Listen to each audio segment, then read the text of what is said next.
Escape rooms are supposed to be fun. A safe way to test your nerves and problem-solving skills.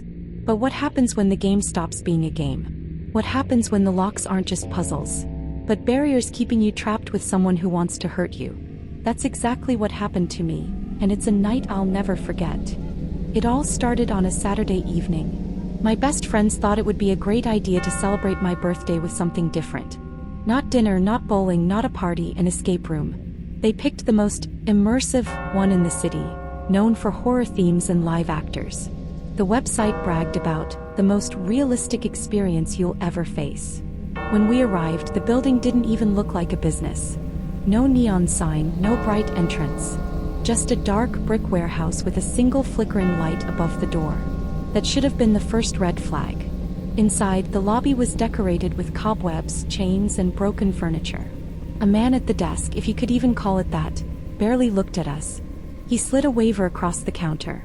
I laughed nervously and said, "Wow, they're really committed to the act, huh?" But the way he looked at me, completely blank, almost irritated, gave me chills. They blindfolded us before leading us into the room. That part was normal for their immersion package.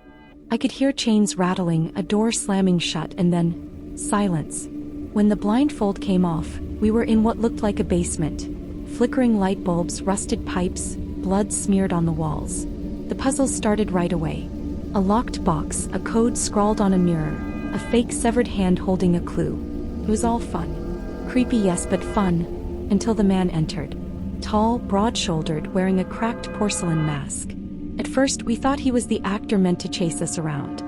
He didn't speak, didn't move much, just stood in the corner watching us. About 20 minutes in, we were stuck on a puzzle. Normally, you could press a button or ask for a hint. So we shouted toward the ceiling, "Hey, can we get a clue?" Nothing. No intercom. No response. Just silence. That's when the masked man tilted his head and walked closer. We laughed nervously, but then I noticed he wasn't holding a prop. He had a real knife. Not plastic. Not foam. A real, sharp kitchen knife. My stomach dropped.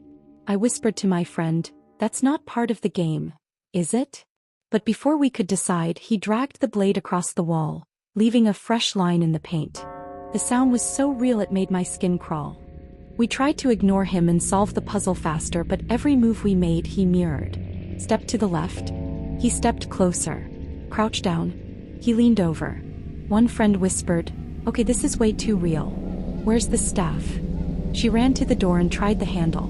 Locked. We banged on it, yelling for someone. No answer. That's when it hit us. There was no safety net. No staff monitoring. No cameras in the corners like every other escape room I'd been in. It wasn't a game anymore. He tapped the knife against his mask and chuckled, low, muffled, and terrifying.